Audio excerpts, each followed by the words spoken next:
Hello students, आज हम पढ़ेंगे sexual reproduction in flowering plants के पार्ट 2 के बारे में। पार्ट 2 हमारा क्या है? फीमेल फ्लावर का रिप्रोडक्टिव पार्ट, जैसे जिसे हम पिस्टल, मेगास्पोरेंजियम, जैसे ओव्यूल या एम्ब्रायो कह देते हैं। ठीक है, तो हम यहाँ से एनसीईआरटी का लाइन बाय लाइन पढ़ना स्टार्ट करते हैं। The gynoecium represent the female reproductive part of the flower. Gynoecium represent क्या करता है? गाइनोसियम रिप्रेजेंट करता है हमारे female reproductive part of the flower के बारे में। वही एंड्रोसियम क्या करता था? हमारा male reproductive part of the flower को रिप्रेजेंट करता था एंड्रोसियम। ठीक है, तो गाइनोसियम को पढ़ते हैं। द गाइनोसियम में कंसिस्ट ऑफ सिंगल पिस्टल। अब गाइनोसियम में हमारे पास सिंगल पिस्टल होता है, जिसे मोनोकार्परी भी कहते हैं। मोनोकार्परी, मोनो का मतलब भी सिंगल होता है। ठीक है, तो मोनो का मतलब भी सिंगल होता है, तो सिंगल पिस्टल कार्पली। और मे है मोर देन वन, एक से ज्यादा पिस्टल हो जाता है उसे मल्टी कार्पल यानी मेनी कार्पल यानी मोर देन वन कार्पल। ठीक है, तो मल्टी कार्पली पिस्टल कह देते हैं उसे। ठीक है, इसके बाद हम जाते हैं आगे। When there are more than one, अगर एक से ज्यादा पिस्टल हैं, ठीक है, लेकिन वो फ्यूज हो रखे, मे बी फ्यूज, तो उसे सिनकार्पस कहते हैं। सिनकार्पस, ठीक है, फ्यूज है तो सिनकार्पस कहते हैं, लेकिन अगर वो फ्यूज नहीं है, फ्री है, तो उसे एपोकार्पस कहते हैं। ये क्वेश्चन यहाँ से पूछा हुआ है, इस पे हमें फोकस करना है। कई बार ये पूछा गया है सिनकार्पस और एपोकार्पस के बारे में, तो हमें पता होना चाहिए। सिनकार्पस जो फ्यूज होते हैं, जो पिस्टल, उसे सिनकार्पस कहते हैं। जो फ्री होते हैं उसे एपोकार्पस कहते हैं। तो ये हमें ध्यान देना है। ठीक है, इसके डायग्राम हमें दे रखे 2.7 सी और बी में हमें। ठीक है, तो आगे हम देखते हैं। Each pistil has 3 parts. हर एक पिस्टल के 3 पार्ट्स होते हैं। कौन कौन से? स्टिग्मा, स्टाइल और ओवरी। स्टिग्मा, स्टाइल, ओवरी होते हैं। अब देखो ये तीनों पार्ट यहाँ पे मैं बना के दिखा रहा हूँ, देखो क्या होता है। स्टिग्मा तो हमारे सबसे ऊपर वाला पार्ट होता है, लैंडिंग प्लेटफॉर्म जिसे कह देते हैं। ठीक है, इसके बाद ओवरी आ जाता है, ओवरी। ठीक, तो ओवरी हमारे पास देखो, ये हो गया हमारा क्या? स्टिग्मा। ये हमारा स्टिग्मा हो जाता है, ये हमारा स्टाइल हो जाता है। ठीक है, स्टाइल हो गया। ये हमारा कौन सा पार्ट हो गया? ओवरी पार्ट हो गया, ओवरी। ओवरी, इसे ओवरी कह देते हैं। तो ये हमारा ओवरी, ये तीनों पार्ट होता है। स्टिग्मा पे क्या आता है? देखो स्टिग्मा पे हमारा पोलन ग्लैंड आता है, यानी कि लैंडिंग प्लेटफॉर्म आता है। तो यानी यहाँ ये प्लेटफॉर्म है, एक तरह का प्लेटफॉर्म प्रोवाइड करता है, किसके लिए? पोलन ग्लैंड के लिए। पोलन ग्लैंड यहाँ पे आते हैं, फिर हमारे धीरे धीरे इसमें जाते हैं स्टाइल के थ्रू। स्टाइल एक तरह का पाइप है, ठीक है, पाइप है, तो यहाँ से जाता है इसमें ओवरी में, ओवरी में जाके फ्यूज कर देता है, फ्यूज हो जाता है। क्यों? सिग्मा और ओवरी मतलब पोलन ग्लैंड ओवरी के साथ फ्यूज हो जाता है। ठीक है, तो आगे हम देखते हैं। The stigma serve as a landing platform. Stigma एक तरह का क्या है? लैंडिंग प्लेटफॉर्म है। ठीक है, किसके लिए? पोलन ग्रेन्स के लिए। तो ये क्वेश्चन पूछ सकता है, स्टिग्मा क्या है? लैंडिंग प्लेटफॉर्म है, किसके लिए? पोलन ग्रेन्स के लिए। Style is elongated. स्टाइल क्या होता है? इलोंगेटेड यानी लंबा, एक सिलेंडर कलर का स्लेंडर पार्ट है इस बेनेथ द स्टिग्मा, जो कि हमें स्टिग्मा से ओवरी को कनेक्ट करके रखता है। ठीक है, the bulge part of the pistil is the ovary. Bulge यानी कि जो फूला होता है, मोटा होता है, उसे कहते हैं ओवरी। ठीक है, inside the ovary is the ovarian cavity. Inside ovary के अंदर क्या होता है? ओवरियन कैविटी होता है, जिसे हम लॉक्यूल कह देते हैं, लॉक्यूल। तो ये क्वेश्चन यहाँ से पूछ सकता है। अब देखो ओवरी क्या होता है? बल्ज पार्ट रहता है ये ओवरी का। ठीक है, ये चीज पूछ सकता है। और इनसाइड ओवरी में हमारे ओवरियन कैविटी क्या होता है? उसे लॉक्यूल कहते हैं। तो ये क्वेश्चन पूछ सकते हैं यहाँ से। ठीक है, तो इसमें हमें ध्यान देना है। इसके बाद द प्लासिंटा इज, अब प्लासिंटा देखो, placenta is located inside the ovarian cavity. अब प्लासिंटा कहाँ पे लोकेटेड होता है? हमारा ओवरियन कैविटी में, यानी ओवरी में ही लोकेटेड होता है। ठीक है, recall the definition and types of placentation, placentation that you have studied. हम देखो ये चीज हम ना प्लासेंटेशन पढ़ेंगे हम 11th क्लास में। ठीक है, 11th क्लास का जो हमारा चैप्टर है, जो हमारे स्टेम वाले, टिश्यू वाले, ठीक है, उसमें हम पढ़ेंगे। और हम जो कि हमारा 5th चैप्टर है, जिसमें रूट वूट दे रहे, प्लांट्स के पार्ट सब दे रखे हैं, उसमें हम पढ़ेंगे प्लांटेशन के बारे में। ठीक है, तो उसमें ये चीज हम प्लांटेशन वो चीज वहाँ पे पढ़ेंगे। ठीक है, तो हम यहाँ पे टैब देख लेते हैं। देखो यहाँ पे हमारे पास क्या आ गया? ये आ गया। फिर पहले एनसीईआरटी का लाइन पढ़ लेते हैं। ये 11th क्लास में हम पढ़ेंगे ये चीज में। देखो मैंने पहले बता दिया, तो ये चीज हम पढ़ेंगे प्लासिंटा के वाले। तो जो arising from the placenta are mega, वहीं से प्लासिंटा से क्या होता है? मेगा स्पोरेंजिया आता है। कॉमनली अकर से, जिसे हम ओव्यूल्स कह लेते हैं। ओव्यूल्स यानी फीमेल रिप्रोडक्टिव पार्ट होता है, एक तरह से पार्ट कह लो या एग कह लो। ठीक है, तो नंबर ऑफ ओव्यूल्स में वेरी। अब नंबर्स ऑफ ओव्यूल्स वेरी करते हैं, मतलब एक भी होते हैं, मोर देन वन भी होते हैं, वन भी होते हैं। तो क्या होता है? May be one. वन किस किस में होते हैं? जैसे हमारा वीट हो गया, पैडी हो गया, मैंगो हो गया। ये क्वेश्चन पूछा हुआ है ऐसे कि एक मतलब सिर्फ एक ओवी किस किस में होता है? तो वीट, पैडी, मैंगो में होता है, हमारे पास एक होता है। लेकिन वही मेनी किस में होते हैं? मोर देन वन। जैसे कि तो हमारा पपाया में हो गया, वाटरमेलन हो गया, ऑर्चिड्स हो गया, इसमें क्या होते हैं? मोर देन वन होते हैं। तो ये चीज हमें ध्यान देना है कि एक ओव्यूल किस में होता है और एक दो ओव्यूल किस में होता है, मीनिंग मोर देन वन ओव्यूल किस में होता है। मोर than one ovule papaya watermelon orchids में होते हैं, और लेकिन वन ओव्यूल हमारे पास किस में होते हैं, ओवरी हमारे वीट पैडी मैंगो में। तो ये क्वेश्चन यहाँ से पूछा भी हुआ है, आगे भी पूछ सकता है, ठीक है। फिर हम इन चार डायग्राम पे फोकस करते हैं। देखो चार डायग्राम पे फोकस करते हैं, तो हमारे चारों डायग्राम दिया गया। देखो स्टिग्मा ये रही, स्टाइल, ठीक है। ओवरी, ओवरी क्या होता है, थैलेमस पार्ट होता है, प्रॉक्सिमल थैलेमस पार्ट होता है, थैलेमस जो कि प्रॉक्सिमल पार्ट से अटैच होता है। नीचे वाले को प्रॉक्सिमल कहते हैं, प्रॉक्सिमल, ऊपर वाले को डिस्टल पार्ट कहते थे, ठीक है। तो ये चीज याद रखना किस चीज को कौन सा पार्ट कहते हैं। थैलेमस अटैच होता है किससे, प्रॉक्सिमल वाले पार्ट से, ठीक है। ठीक है, डिस्टल होता है हमारा स्टिग्मा वाला ऊपर वाला पार्ट, डिस्टल कहला देता है, ठीक है। डिस्टल यानी कि दूर, डिस्टल से समझ लो डिस्टेंस यानी दूर, ठीक है। अब प्रो मीन्स पहले यानी पास में हो गया, पास में, पी से पास, पी से प्रो, तो थैलेमस अटैच होता है उससे, ठीक है। तो ये चीज हो गया हमारा। इसमें देखो यहाँ पे लिखा हुआ है ए डिस्कस द हिबिस्कस फ्लावर, ये हमारा किसका, हिबिस्कस फ्लावर, हिबिस्कस फ्लावर का यानी कि चाइना रोज का है ये हमारा चाइना। तो मेनली अगर स्टडी किया जाता है ना फ्लावर का, तो सबसे पहले चाइना रोज का यानी हिबिस्कस का ही लिया जाता है, ठीक है। सबसे क्योंकि उसमें है ना सारे पार्ट्स हमें फ्लावर्स के सेपल्स, पेटल्स, ठीक है, स्टिग्मा, स्टाइल, ये पोलन ग्रेन सब इजीली दिख जाते हैं और अच्छे से दिख जाते हैं, हमें बिना माइक्रोस्कोप के भी देख सकते हैं उसको, ठीक है। तो इसलिए हम उसको लेते हैं, चूज करते हैं कौन किसको, हिबिस्कस को, ठीक है। जनरली जितने भी बुक होते हैं ना, जनरली में हिबिस्कस का यानी चाइना रोज का ही प्लांट के फ्लावर लिए जाते हैं, ठीक।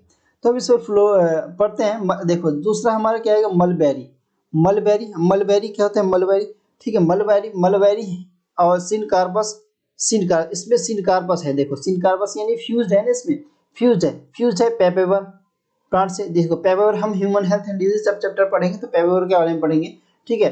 ड्रग्स जो हीरोइन, कोकीन ये सब बनाने के लिए यूज होता है। तो मल्टी कार्परी होते हैं, मोर देन वन कार्पस होते हैं, सिनकार्पस होते हैं, ये फ्यूज हो जाते हैं। देखो एक जगह आके सारे फ्यूज हो गए, एक जगह आके कितने सारे फ्यूज हो चुके एक जगह, तो ठीक है, पता ही नहीं चल रहा कौन सा लगे। तो ये देखो 1 2 3 ऐसे सारे आके यहाँ पे फ्यूज है, तो इसे मल्टी कार्परी सिनकार्पस पेपेवर में आता है। तो हमें यहाँ पे लिख सकते हैं पेप एवर, ठीक है, पेपर में आता है। तो ये एग्जांपल है, तो ये डायग्राम से पूछ सकता है, मिसमैचिंग या मैचिंग ऑफ द फ्लोइंग में पूछ सकता है, ठीक है। तो मल्टीकार्पिक सिनकार्पस में पिस्टल आता है हमारे किसमें, पेपर प्लांट में, ठीक है, पेपर प्लांट है हमारे। दूसरा हमारा किस में आता है, दूसरा हमारा देखो ये आता है मल्टीकार्परी, ये भी मल्टीकार्परी है, मोर देन वन कार्पस है। ये हमारा एपोकार्पस है, सब देखो फ्री अर्थ अलग है, देखो एक अलग सब अलग अलग है ना, अलग अलग। तो ये है एपोकार्पस यानी ये फ्री है, फ्री है। तो ये किसमें होगा, माइकिलिया में होता है, माइचिलिया के लिए, माइकिलिया के लिए प्रोनाउंसिएशन अपने तुम्हारे पर डिपेंड करता है कैसे बोलना चाहते, समझ में आने से मतलब है, माइकिलिया माइचिलिया, ठीक है। ये हो गया हमारा, ठीक है। ये हमारा क्या आएगा, माइचिलिया प्लांट, माइचिलिया, चिलिया कह दो, किलिया कह दो। अब हमारे ट्रिपल एंटाट्रोपस, एनाट्रोपस, एंटाट्रोपस नहीं एनाट्रोपस, एनाट्रोपस देखो। अब क्या होता है, ये बहुत अच्छा डायग्राम है और इससे क्वेश्चन भी पूछे जाते हैं। देखो देखो हाइलम है, हाइलम किससे अटैच होता है, हाइलम किससे अटैच होता है, ये कई बार क्वेश्चन पूछ दिया कि हाइलम हमारा फ्यूनिकल से अटैच होता है, हाइलम हमारा फ्यूनिकल से अटैच होता है। इसके पार्ट्स के बारे में जरूर याद रखना, क्योंकि इससे डायग्राम पूछा गया है इसके, क्योंकि लेबलिंग पूछा जाता है। क्या पूछा जाता है लेबलिंग में, जैसे तुम्हें ना ये गायब कर देगा, ऑटर इंटेगमेंट और गायब कर देगा, न्यूक्लियस, एम्ब्रायो, सालाजाल, पोल, ये सब मतलब गायब कर देगा। तुम्हें एक्स वाई जेड यहाँ पे सिंबल दे देगा, ए बी सी डी करके दे देगा। अब पूछ लेगा कि ए बी सी क्या है, तो हमें पता होना चाहिए कि हमारे पास ए हाइलम है, बी फ्यूनिकल है, हमें पता होना चाहिए कौन से, जैसे हाइलम ये हमारे पास, ठीक है, फ्यूनिकल। अब हाइलम क्या होता है, फ्यूनिकल से अटैच होता है। फिर माइक्रोपाइल एंड होता है, देखो एक्चुअल में जैसे उल्टा करके दिखा है, उल्टा नहीं ऐसे सीधा होता है, इसको ठीक बुक को अगर उल्टा कर लोगे ना तो ऐसे होता है एक्चुअल में। ये हाइलम हमारा क्या होता है, फ्यूनिकल पार्ट अटैच होता है उससे, ठीक है। तो फिनिकल हो गया हमारा, माइक्रोपाइल यहाँ पे हो गया। फिर हमारा माइक्रोपाइल पोल होता है, पोल हो गया, यहाँ से एंटर करता है। फिर आउटर इंटेगमेंट, इनर इंटेगमेंट और न्यूक्लियस होता है, न्यूक्लियस के पास कौन सा होता है, एम्ब्रायो। इन सब के बारे में अभी भी पढ़ेंगे, अभी हम पढ़ेंगे। तो चाला जाल क्या काम करता है, बेस का काम करता है, बेस ऑफ द ओब्यूल। चाला जाल क्या काम करता है, बेस ऑफ द ओब्यूल का काम करता है, ठीक है, चाला जाल। अब फ्यूनिकल हमारा क्या था, फ्यूनिकल के पास यहाँ पे हम लिखे हैं अगर, तो हम लिख लेते हैं। फ्यूनिकल हमारा प्लासिंटा का काम करता है, फ्यूनिकल एक तरह से हमारा क्या था, प्लासिंटा ही कहलाता है, प्लासिंटा ही काम करता है। इसके बाद हमारा आता है क्या, इसके बाद हमारा आता है हाइलम। हाइलम क्या होता है, ovule of the funicle, ovule fuse होता है, इससे फ्यूज होता है, किससे, फ्यूनिकल से, फ्यूनिकल से। तो हाइलम हम लिखते हैं, हाइलम हमारा फ्यूज होता है किससे, ओब्यूल फ्यूज होता है, अबियोल फ्यूज किससे, फ्यूनिकल से। ये चीज लिख देते हैं हम, ठीक है, ये चीज हमारा हो गया। फिर हम आगे बढ़ते हैं, हमारे पास एपोका, ये देख हमने एनाट्रोपस पढ़ा था ना, ऐसे टाइप्स होती है, हमारे एनाट्रोपस है, टाइप्स है इसके। तो वैसे ऐसे टाइप्स होता है हमारे पास एपोकार्पस के, हमने देखे एपोकार्पस के हमारे पास क्या क्या टाइप्स हो जाते हैं, इधर हमने सिनकार्पस देखे, एपोकार्पस सिनकार्पस के हमने और टाइप्स दे सकते हैं चाहे तो। जैसे हम यहाँ पे लिख लेते हैं सिनकार्पस के टाइप्स हमारे पास कौन कौन से होते हैं, सिन मतलब प्लांट कौन कौन से होते हैं हम वो देखते हैं, उसका नाम लिखते हैं मेनली। सिनकार्पस,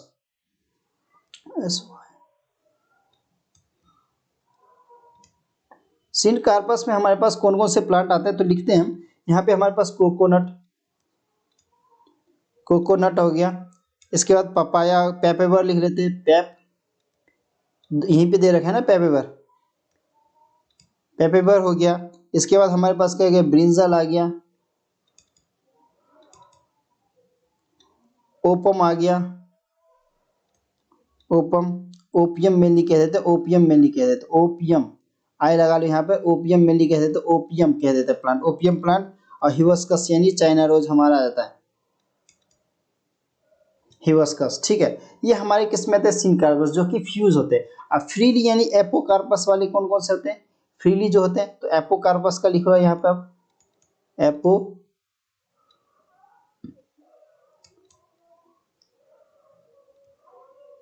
एपोकार्पस, एपोकार्पस में हमारे पास क्या क्या आता है, रोज आ गया, रोज मिली रोज, ठीक है, माइकी चिलिया आ गया, हमारे पास माइचिलिया दे रखा है, माइचिलिया आ गया। फिर क्या आ गया हमारे पास, माइचिलिया, माइचिलिया यही तीन ज्यादातर एक है, रेन्यूलस आ गया हमारे पास, रेन्यूकुलस, रेन्यूकुलस आ गया। ये सब हमारे पास प्लांट्स के नाम दे रखे हैं, सिनकार्पस एपोकार्पस के, ठीक है। फिर हम आगे एनसीईआरटी से यहाँ से पढ़ना स्टार्ट करते हैं। तो मेगास्पोरेंजियम, मेगास्पोरेंजियम अबियोल कैसे होता है, मेगास्पोरेंजियम का फॉर्मेशन। Let us familiarise ourselves with the structure of typical angiosperm of, अब टिपिकल एंजियोस्पर्म यानी एंजियोस्पर्म का स्ट्रक्चर बहुत ही ज्यादा कठिन है, ठीक है। फिगर हमने 2.7 में डी में देखा हमने, क्या क्या देखा हमने, देखो hilum, funicle, micropyle, micropyle polar, nucleus, integuments, embryo sac, ovule, ये सब के हमने चाला जाली ये सब क्या होते हैं ना, ये सब देखा हमने। तो इसी को हम एक्सप्लेन करके और अच्छे से पढ़ने वाले हैं, ठीक है। ध्यान देना, एक एक वर्ड पे ध्यान देना है। तो अबियोल इज ए स्मॉल, अबियोल क्या होता है, स्मॉल होते हैं, सबसे पहली बात स्मॉल होते हैं, स्ट्रक्चर अटैच टू प्लासेंटा, ये अटैच होता है किससे, प्लासेंटा मींस स्टॉक और फ्यूनिकल से, हमने ऊपर लिखा था, क्या लिखा था, तो हमने क्या इसमें हुए है क्या, देखो अबियोल जो स्मॉल स्ट्रक्चर होता है अटैच होता है किससे, प्लासेंटा से अटैच होता है। अगर हम मतलब कहें तो स्टॉक कार्ड फिलेगा जिसको हम फ्यूनिकल कह देते हैं, तो ये क्वेश्चन यहाँ से पूछ सकता है, ठीक है, इस पे हमें ध्यान देना है। इसके बाद सेकंड चीज पे, द बॉडी ऑफ द अबियोल, अब बॉडी क्या होता है, अबियोल का जो बॉडी होता है फ्यूज होता है किसके साथ, फ्यूनिकल के साथ, जिससे हम उस रीजन को क्या कहते थे, हाइलम कह देते हैं। तो ये चीज पूछ सकता है फ्यूनिकल क्या होता है, हाइलम क्या होता है, तो ये सब पूछ सकता है, तो ये क्वेश्चन हमें पूछ सकता है, तो इसमें हमें फोकस करना है, ठीक है। तो फ्यूनिकल क्या होता है पता चल गया, प्लासेंटा से अटैच होता है, तो इसी को हम फ्यूनिकल कहते हैं। वही अब फ्यूनिकल अटैच होता है किससे, फ्यूनिकल फ्यूज होता है किससे, हाइलम से, उस रीजन को ही हम हाइलम कह देते हैं, ठीक है। तो हाइलम हो गया हमारा 10। हाइलम रिप्रेजेंट क्या करता है, हाइलम रिप्रेजेंट करता है जंक्शन, किसके बीच में, अबियोल और फ्यूनिकल के बीच में हमारे जंक्शन प्रोवाइड करता है, जंक्शन यानी कि शो करता है, ठीक है, रिप्रेजेंट करता है। तो ये क्वेश्चन यहाँ से पूछा हुआ है, ये पूछ भी सकता है आगे। तो हाइलम क्या करता है, हमका हाइलम रिप्रेजेंट करता है जंक्शन किसके बीच में, ओबियोल और फ्यूनिकल के बीच में, दोनों अटैच होते हैं एक साथ, ठीक है, फ्यूज होते हैं, यानी ईच ओबियोल हैज 1 और 2 प्रोटेक्टिव इन्वेलप्स होते हैं। अब जितने ओबियोल्स होते हैं ना, सबके पास एक या दो से दो प्रोटेक्टिव लेयर होते हैं, प्रोटेक्टिव यानी बचाव के लिए होते हैं, उसे हम इंटेगमेंट्स कह देते हैं, इनर इंटेगमेंट्स या आउटर इंटेगमेंट्स कह देते हैं हम, ठीक है। तो इंटेगमेंट्स इसे प्रोटेक्शन के लिए काम देता है, ठीक है। Integuments encircle the nucleus, integuments के ठीक पास में वहां न्यूक्लियस होता है, except tip, tip where a small opening, कहां पर छोड़ के, बस हमारे पास जो ओपनिंग होती है ना माइक्रोपाइल रीजन की, वहां पर छोड़ के न्यूक्लियस बाकी सारे जगह होता है, ठीक है, ऑर्गेनाइज होता है माइक्रोपाइल रीजन के पास, मतलब वहां छोड़ के, ठीक है। अपोजिट में क्या होता है, माइक्रोपाइलर एंड के अपोजिट में चाला जेल होता है, ठीक। इस साइड अगर माइक्रो देखो जी, यहाँ पे हम दे रखा है ना डायग्राम में, हमारे पास यहाँ माइक्रोपाइल है, माइक्रोपाइल पोल है, एंड है, तो यहाँ चाला जेल है, चाला जेल पोल है, ठीक है, चाला जेल पोल है, ये चीज दे रखा है।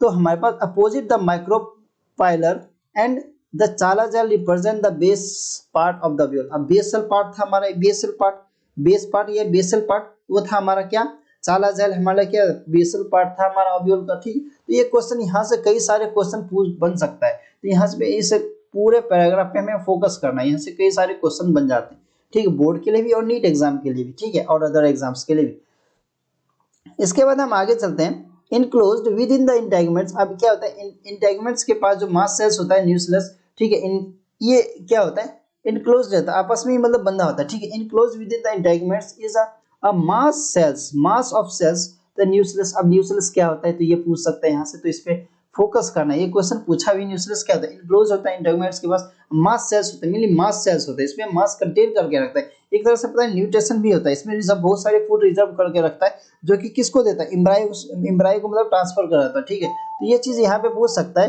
कि cells of the nucleus have abundant reserve food material. इसके पास बहुत सारे फूड रिजर्व मेटेरियल्स होते हैं, यानी कि फूड बहुत सारे होते हैं जो कि रिजर्व करके रखते हैं, बचा के रखता है अपने पास, अगर प्रोवाइड करना हो तो इसे प्रोवाइड कर सके अदर पार्ट्स को, ठीक है। तो ये चीज यहाँ पे रखता है। लोकेटेड, ये लोकेटेड मिलते मेनली मिल कहा जाता है, एक्जैक्ट लोकेशन। तो एक्जैक्ट लोकेशन इसका होता है एम्ब्रायो सैक से पहले होता है, जिससे female nucleus is the embryo sac के ठीक पास में होता है, ठीक पास में, यानी एम्ब्रायो सैक पहले क्या होता है, न्यूक्लियस होता है, न्यूक्लियस के ठीक बाद में क्या होता है, एम्ब्रायो सैक होता है, जिसे फीमेल एम्ब्रायो सैक को फीमेल गैमेटोफाइट भी कह देते हैं, ठीक है। तो ये चीज यहाँ पे ध्यान देना है। An ovule generally has single embryo sac form from the megaspore. अब क्या होता है, एक ओव्यूल जो होता है जनरली सिंगल एम्ब्रायो सैक को फॉर्म करके रखता है, उसे मेगास्पोर कहते हैं। मेगा मेगा बहुत बड़ा होता है, तो मेगा स्पोर फॉर्म करके रखता है। तो ये क्वेश्चन यहाँ से पूछा हुआ है, इस पे फोकस करना। हाँ, एक ये क्वेश्चन पूछा हुआ है, न्यूक्लियस फूड मटेरियल कौन रिजर्व करके रखता है, तो ऑप्शन में हमारे पास कई सारे थे, तो उसका आंसर था न्यूक्लियस। तो ये क्वेश्चन यहाँ से पूछा है, इस पे हमें फोकस करना है, ठीक है। इस पे इसके बाद हमारा आता है मेगा स्पोरोजेनेसिस। मेगा स्पोरोजेनेसिस यानी कि बहुत सारे मतलब जो एग बनेंगे तो कैसे बनेंगे, ठीक है। तो मेगा स्पोरोजेनेसिस यानी बहुत बड़े बड़े बनते हैं ना, जो कि हमें दिख भी जाते हैं mainly. The process of formation of megaspore यानी एमएमसी सेल, जैसे मेगास्पोर मदर सेल जिसे कहते हैं एमएमसी, जिसे कहते हैं मेगास्पोर मदर सेल, जो मेगास्पोरोजेनेसिस से ही बनता है। तो एमएमसी सेल किससे बनता है, मेगास्पोरोजेनेसिस फॉर्मेशन। मेगा यानी कि स्पोरोजेनेसिस का मतलब तो फॉर्मेशन, मेगास्पोरोजेनेसिस यानी कि ओव्यूल का फॉर्मेशन, ठीक है। तो ovule generally differentiate a single megaspore mother cell. तो डिफरेंशिएट किया जाता है सिंगल मेगास्पोर यानी एमएमसी से डिफरेंशिएट किया जाता है इन अ माइक्रोपाइलर रीजन में, माइक्रोपाइलर रीजन में, ठीक है। इस पे ज्यादा कुछ, हाँ, तो इस पे फोकस करना है हमें, ठीक है। इसके बाद हम आगे बढ़ते हैं, तो ये देखो डायग्राम दे रखा है ना, इस डायग्राम को हमें अच्छे से पढ़ना है, एक एक चीज पढ़ेंगे हम, देखो, ठीक है। पहले स्टेटमेंट खत्म कर लेते हैं। ऑफ द न्यूक्लियस यानी कि माइक्रोपाइल एंड है ना, वहां पे न्यूक्लियस के पास ही ये होता है, ठीक है। It is a large containing dense, ये उसके पास साइटोप्लाज्म भी होता है। अब साइटोप्लाज्म क्या होता है, कैसे, कहाँ पर होता है, ये चीज अभी बात करेंगे। साइटोप्लाज्म कहाँ पे दिखता है हमें इजीली, ठीक है। साइटोप्लाज्म होता है एंड प्रोमिनेंट न्यूक्लियस होता है, ठीक है। ये हमें इसके पास बहुत बड़े मतलब क्या होता है, डेंस साइटोप्लाज्म होता है, ठीक है। अपर न्यूक्लियस होता है। द एमएमसी यानी कहते हैं मेगास्पोर मदर सेल जो होता है अंडर वो म्योटिक डिवीजन करता है। म्योटिक डिवीजन करता है, तो कौन सा डिवीजन करता है, ये क्वेश्चन पूछ सकता है यहाँ से। तो म्योटिक डिवीजन करता है। तो what is the importance of the MMC undergo meiosis. Meiosis result in the production of megaspore, ठीक है। ये चीज हमें दे रखा है। तो ऊपर वाला हम डायग्राम पहले पढ़ लेते हैं, ठीक है। ऊपर का डायग्राम हमें क्या दे रखा है, दिखा रखा है, देखो। ऊपर का डायग्राम हमें बताता है कि हमें पार्ट्स, देखो माइक्रोपाइल है, इधर चारा जेल, तो ऊपर वाला न्यूक्लियस पार्ट है, देखो न्यूक्लियस पार्ट है, फूड रिजल्ट को कंटेन करके रहता है। अब मेगास्पोर मदर सेल जिसे एम्ब्रायो सैक के अंदर होता है, मेगास्पोर मदर सेल जिसे एमएमसी हम कह देते हैं, एमएमसी। तो ये यहाँ पे होते हैं, ठीक है, यहाँ पे होता है। फिर इसके बाद ठीक ये डायग्राम आता है, इसके बाद ये डायग्राम आता है। इसी डायग्राम को ए बी सी करके सब डिफाइन किया गया। तो ये डायग्राम हमारे इसमें जाते हैं, तो हमारा माइक्रोपाइलर एंड ये रही ऊपर वाला, ठीक है। इधर हमारा चाला जेल होता है, तो न्यूक्लियस उसमें भी है। देखो मेगास्पोर डाइड मतलब होता है ना, डाइड कितने सारे, दो हो गए हमारे पास, एक दो दिख रहे हैं, दो यहाँ पे हो गया, ये हो गया, ठीक है। इस पे देखना, मेन फोकस करना है, ठीक है। लास्ट डायग्राम हमारा फाइनल ये डायग्राम होगा। तो यहाँ पे हमारे पास देखो फिर डिवीजन हुआ, माइटोटिक डिवीजन हो रहा है ना, तो डिवीजन हो रहा है इसका। फिर माइक्रोवेव फिर डिवीजन हुआ, देखो दो है, दो थे, दो से चार बन गए, चार बन गया, दो से मेगास्पोर टेट्राइड यानी कि चार बन गए, चार, ठीक है। इसके बाद हम आते हैं नीचे में हमारे पास क्या देगा, डायग्राम दे रखा है। देखो नीचे में हमारे पास यहाँ लिखा है parts of the ovule showing a large megaspore mother cell, ठीक है। डाइड दो, टेट्राइड चार, मेगास्पोर्स यानी कि 2 4 8 ऐसे करके डिवाइड है, 2 से 4 बने, 4 से 8, 8 से 16, ऐसे 8 से 16, 16 से 32 ऐसे बनते जाते हैं, ठीक है। तो तो ये फॉर्मेशन होता है stage of the embryo and sac A diagrammatic represent. देखो यहाँ पे क्या हुआ, ये सिनर्जिस्ट सेल्स हो गए हमारे पास, सिनर्जिस्ट सेल्स हो गया, ठीक है। एक साइड होता है सिनर्जिस्ट सेल्स होता है, सिनर्जिस्ट सेल्स। एक होता है सेंट्रल, ये हमारा सेंट्रल सेल होता है। सेंट्रल सेल में दो पोलर न्यूक्लियाई होते हैं, दो पोलर न्यूक्लियाई होते हैं, ठीक है। और हमारे पास तीन एंटीबोडल सेल्स होते हैं। देखो ये एंटीबोडल सेल्स है, एंटीबोडल सेल्स है हमारे पास एंटीबोडल। अब देखो फाइनल डायग्राम हमारा ये है, फाइनल डायग्राम, ये डायग्राम पूछा गया है एग्जाम में कई बार, तो इसको फोकस करना है। लेवल भी हमें याद रखना है इसका, ठीक है, लेवलिंग हमें याद रखनी है। तो चालाजैल एंड किधर होता है, देखो जिधर एंटीबोडल सेल्स होता है उधर चालाजैल एंड होता है, जिधर एंटीबोडल सेल्स होता है उधर चालाजैल एंड होता है, जिधर एंटीबोडल सेल्स होते हैं उधर ही चालाजैल एंड होते हैं। तो ये चीज हमें याद रखना है, ठीक है, ये चीज याद रखना है। जिधर एंटीबोडल सेल्स होते हैं उधर ही चालाजैल एंड होते हैं, जिधर माइक्रोपिलर एंड होता है उधर सिनर्जिस्ट होते हैं। सिनर्जिस्ट के ठीक नीचे देख रहे हो फिलिफॉर्म एपर्टस है। फिलिफॉर्म एपर्टस क्या करता है, हेल्प करता है, एकदम फिंगर लाइक प्रोजेक्शन होता है, हेल्प करता है किसको, सिनर्जिस्ट के अंदर ये जो होता है ना, मतलब पोलन ग्रेन्स को मतलब जाने में हेल्प करता है। तो अभी हम पढ़ने वाले इसके बारे में अच्छे से।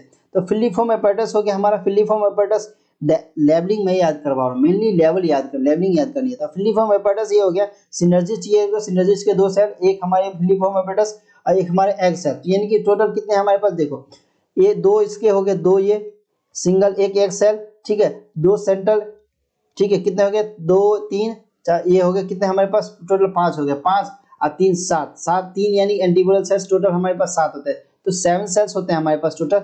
सेंट्रल ये हमें लेवलिंग याद है, तीन एंटीबोडल के पास होते हैं, तीन एंटीबोडल सेल्स होते हैं, दो सिनर्जिस्ट होते हैं, ठीक है, एक हमारा एग सेल्स होता है और दो पोलर न्यूक्लियाई होते हैं हमारे, दो पोलर न्यूक्लियाई होते हैं कहाँ पे, सेंट्रल सेल्स के पास। तो माइक्रोपिलर एंड की तरफ क्या होता है, सिनर्जिस्ट होता है, चालाजैल एंड की तरफ क्या होता है, एंटीबोडल सेल्स होते हैं, ठीक है, ये चीज हमें याद रखना है, ठीक है। कुछ एक्स्ट्रा अगर बात करें तो इंटेगुमेंट्स किस किस में ज्यादा होते हैं, तो एक्स्ट्रा पॉइंट के तौर पे हम लिख सकते हैं ऊपर में, यहाँ पर हम यहाँ चाहे तो लिख सकते हैं, तो हम यहाँ लिख लेते हैं। देखो यहाँ हम लिखते हैं, हमारे पास इंटेगुमेंट्स है, यानी कि नंबर ऑफ इंटेगुमेंट्स की बात करें तो नंबर ऑफ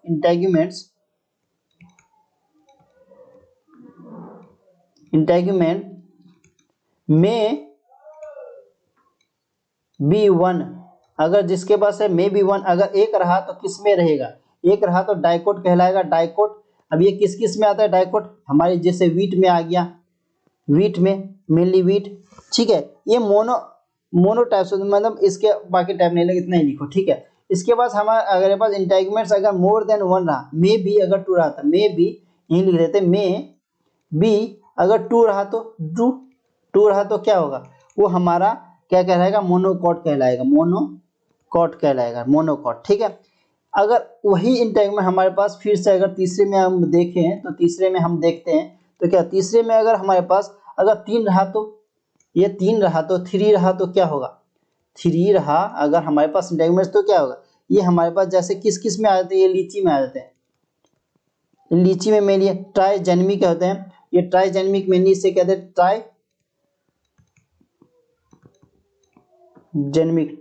ट्राइजेनमिक कह देते हैं इसे, बिटजेनमिक इसे होता है मोनोजेनमिक, आगे लिख लेना, ठीक है। ये हो गया। अगर वही अगर एब्सेंट रहा, अगर हमारे पास ये, अगर मैं फोर्थ वाले में लिखूँ, अगर मेरे पास इंटेगुमेंट्स है ही नहीं तो मेरे पास क्या होगा, अगर मेरे पास मे बी एब्सेंट में लिखूँ, ए बी एब्सेंट अगर मेरे पास है ही नहीं तो क्या होगा, ये कौन से प्लांट में, जैसे सैनेटिलियम हो गया, सेंटिलियम हो गया, इसमें होता है एटीजेमिक में, जैसे एटीजेमिक, ये एक्स्ट्रा पॉइंट्स हो गए, इसको याद रखो तो भी ठीक, नहीं भी याद रखो तो भी ठीक, ठीक है। तो आगे हम बढ़ते हैं, एनसीईआरटी के लाइन पे। तो फीमेल गैमेटोफाइट्स के बारे में पढ़ते हैं, फीमेल गैमेटोफाइट्स, ठीक है। तो फॉर्मेशन तो हमने करवा दिया, अब गैमेटोफाइट्स से देखो क्या काम करेगा। In a majority of flowering plants one of the megaspores is functional, एक से ज्यादा, अगर मेजॉरिटी ऑफ फ्लावरिंग प्लांट्स में क्या होता है, एक से ज्यादा मेगास्पोर फंक्शनल होते हैं, यानी अब्यूल फंक्शनल होते हैं, जैसे वाइल द थ्री, मतलब थ्री डिजनरेटिव, तीन डिजनरेटिव होते हैं, यानी कि तीन जनरेटिव होते हैं, यानी कि हम कहते हैं ना इसमें डबल फर्टिलाइजेशन भी होता है, ट्रिपल फर्टिलाइजेशन भी होता है, कैसे क्या देते हैं तो अभी देखेंगे हम, ठीक है। तो only the functional megaspore develop into the female gametophyte, यानी एम्ब्रायो सेक, यानी फंक्शनल वाले जो मेगास्पोर होते हैं वही जाके डेवलप होता है फीमेल गैमेटोफाइट में, जिसे हम एम्ब्रायो सेक कह देते हैं। This method of embryo sac formation of single megaspore, single megaspore is termed monosporic कहते हैं, मोनो यानी सिंगल स्पोरिक डेवलपमेंट कहते हैं, इसी में क्या होता है, इस मेथड में अगर डेवलपमेंट हो रहा है सेक का, एम्ब्रायो सेक का, तो सिंगल मेगास्पोर से, तो उसे मोनोस्पोरिक डेवलपमेंट कह देते हैं। While what will be the polarity of the cells of the nucleus, polarity level क्या होती है, पोलैरिटी लेवल हमारी इसकी न्यूक्लियस की 2n हो जाती है, एमएमसी की क्या हो जाती है, 2n हो जाती है मेनली, 2n। ठीक है, तो functional megaspore and the female gametophyte 2n ही होती है इसकी मेनली। ठीक है, फिर हम आगे देखते हैं इसमें, यहाँ 2n से इसे लिख लो। आगे देखते हैं, let us study the formation of embryo sac of little more detail. Figure में हमें दे रखा है कुछ चीजें। तो nucleus of the functional megaspore divide में, अब देखो मैंने कहा था माइटोटिक डिवीजन के थ्रू ही ये डिवीजन करते हैं फंक्शनल मेगास्पोर, एमएमसी जो सेल्स होते हैं। तो हम दो न्यूक्लियाई बनाते हैं, बीच वो मूव कर जाते हैं अपोजिट पोल की तरफ, and forming the 2 nucleate embryo sac बना, 2 न्यूक्लियस के एम्ब्रायो सैक बना लेते हैं। और 2 हमारे सीक्वेंशियल क्या होते हैं, माइटोटिक न्यूक्लियर डिवीजन कर ले क्लियरली करते हैं। ये हमारे 4 न्यूक्लियेट बना लेते हैं, 2 से 4 बन गए, कितने बने हमारे, 2 से 4 बन जाते हैं, यही 2 से 4 बन जाते हैं, फिर 4 से 8 बन जाते हैं। ठीक है, 8 बन जाते हैं, तो 4 बने, 4 से फिर हमारे 8 न्यूक्लियेट स्टेजेस बने एम्ब्रायो सैक में। ठीक है, it is of interest to note that this mitotic division are strictly free nuclear, इसी को कहते हैं फ्री न्यूक्लियर डिवीजन होता है इसमें। फ्री न्यूक्लियर डिवीजन मतलब फ्रीली हो रहा है, अपने आप हो रहा है कि बिना किसी रोक टोक के हो रहा है, तो माइटोटिक डिवीजन के थ्रू ही होता है, ये चीज याद रखो इसमें। ठीक है, that is nuclear division are not followed immediately, ये तो मतलब nuclear not followed immediately by cell formation, तो ये मतलब न्यूक्लियर डिवीजन करने के बाद जरूरत थी सेल वाल फॉर्मेशन में हेल्प करने नहीं चले जाते। आफ्टर द 8 न्यूक्लियेट, 8 के बाद क्या होता है, 8 न्यूक्लियर स्टेज के बाद cell was laid down leading to organisms the typical female gametophyte and और एम्ब्रायो सैक, कुछ खास बात नहीं है इसमें। ठीक है, observe the for distribution of the cell embryo sac 2.6। ठीक है, अब देखो यहाँ पे देखो, इस पे देखो, 6 of the 8 nuclei are surrounded of the cell wall, 6 से 8 न्यूक्लियस होते हैं ना, सेल्स होते हैं, वो सराउंड करते हैं सेल वॉल को and the organize into cells, और उसी को ऑर्गेनाइज करता है, किसको, सेल्स को ऑर्गेनाइज करता है। रिमेनिंग दो बच जाते हैं, हमारे पास, तो वही हमारे पास पोलर न्यूक्लियाई कहलाते हैं। तो ये क्वेश्चन यहाँ से पूछ सकता है, यहाँ से पोलर न्यूक्लियाई कब कहलाते हैं। ठीक है, हाँ ये डिवीजन वाला क्वेश्चन यहाँ से पूछा है, तो डिवीजन वाले क्वेश्चन पे भी हमें फोकस करना है इस पे। ठीक है, the situated below the egg apparatus is a central cell कहते हैं, जिसे हम सेंट्रल सेल जहाँ पे होता है हमारा पोलर न्यूक्लियाई होता है ना 2, तो ये क्वेश्चन यहाँ से पूछ सकते हैं कैसे आता है वो वहाँ पे। ठीक है, तो ये हो गया।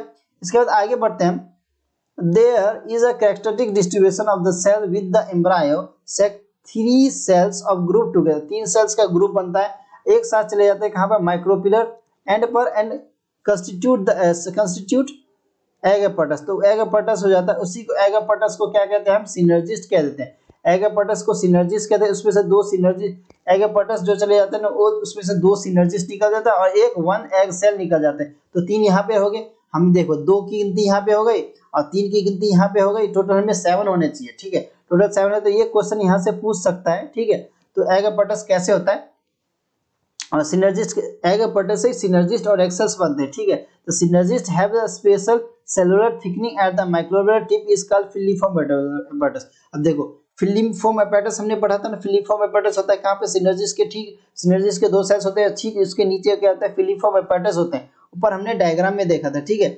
डायग्राम में यहाँ पे देखो फिलिफॉर्म एपर्टस देखा था, यहाँ पे ये फिलिफॉर्म एपर्टस दे रखा है ना। अब ये काम क्या करता है, ये हेल्प करता है किसको, पोलन ग्रैंड को हेल्प करता है, डायरेक्शन प्रोवाइड करता है मेनली। तो ये हमें ये क्वेश्चन पूछ सकता है, स्पेशल सेलुलर थिकनिंग होती है माइक्रोबियल टिप के पास, जिसे फिलिफॉर्म एपर्टस कहते हैं। ये इसका इंपॉर्टेंट काम क्या होता है, ये क्वेश्चन पूछा है, इंपॉर्टेंट काम क्या होता है, गाइड करता है पोलन ग्रेन्स को पोलन ट्यूब तक जाने में। तो ये क्वेश्चन यहाँ से पूछा हुआ है कई बार, तो इसमें हमें फोकस करना है। ये क्वेश्चन पूछा हुआ है कि हमारे पास फिलिफॉर्म एपर्टस का काम क्या होता है। 3 सेल्स होते हैं, अब 3 सेल्स हमारे किधर चले थे, चाला सेल्स एंड की तरफ, उसे कहते हैं एंटीबोडल सेल्स, एंटीबोडल सेल्स कहते हैं। तो ये भी हमारे पास कितना हो गया, 3 2 5 5 नहीं 3 2 5 3 2 5, अब 5 हमारे पास यहाँ पे फिर हमारे पास आ गया। ठीक है, तो हमारे पास एक सेल तो गिनते नहीं, हमारे पास टोटल कितने होते, ये हमारे पास ये हो गया हमारे पास 3 सेल, ये भी हो गए, तो कितने हो गए, 3 2 3 3 6 7 8 8 हो गए। एक अगर हम ये 1 एग सेल को हटाते तो हमारे पास 7 सेल होते थे। तो large central cell mentioned earlier 2 polar nuclei and 1 typical angiosperm sacs at the nucleus, देखो 8 न्यूक्लियेट एंड 7 सेल हो गए ना, 8 न्यूक्लियेटेड एंड 7 सेल हो गया। तो ये क्वेश्चन पूछा है, ये हमने प्रोसेस देख लिया कि कैसे ये फॉर्मेशन हुआ हमारा 8 और